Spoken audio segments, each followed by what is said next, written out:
Someone on here wants to know your thoughts on Colonel DeBeers, who passed away about a month or so ago.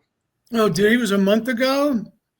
Yeah, he Yeah, was a smooth character. I mean, I knew him in the AWA, and he was a nice guy. I mean, we traveled a little bit together, not too much, because I flew little planes all over, and a lot of the guys wouldn't come with me because they were afraid they'd crash.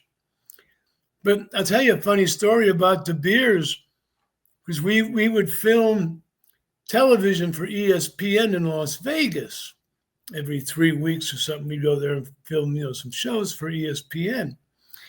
And one match, Colonel De Beers is wrestling Kerry Von Erich. And in those days, Kerry didn't tell anybody. Nobody knew that Kerry lost his foot in a motorcycle accident. He had special boot made. He'd shower with a boot, go to the beach with the boots on. No one knew he was missing a foot.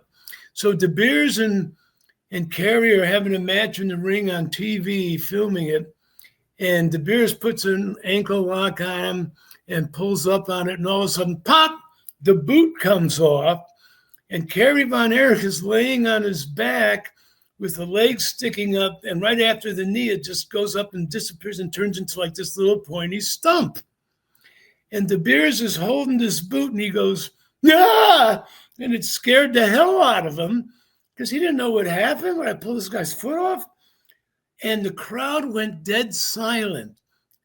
It was like no one could fathom what they saw.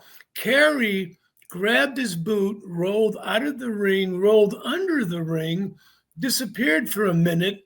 Crowd is still dead silent. De Beers is standing there like, what the hell? And then Kerry comes back into the ring with his boot back on and starts wrestling again like nothing happened. And it was one of the most weirdest things I've ever seen in the business. interesting. Did you ever witness any of Kerry's showing up intoxicated that is kind of around in the wrestling folklore now? No, I really never did. I mean, to be honest with you, I mean, I kind of did my own thing. I never hung around with a lot of the guys. I never went to bars after the show. I wasn't into what a lot of them were into. And like I said, I flew planes. So instead of going to the hotel, I go to the plane and fly home. I'd be home in an hour and a half instead of a 6-hour drive.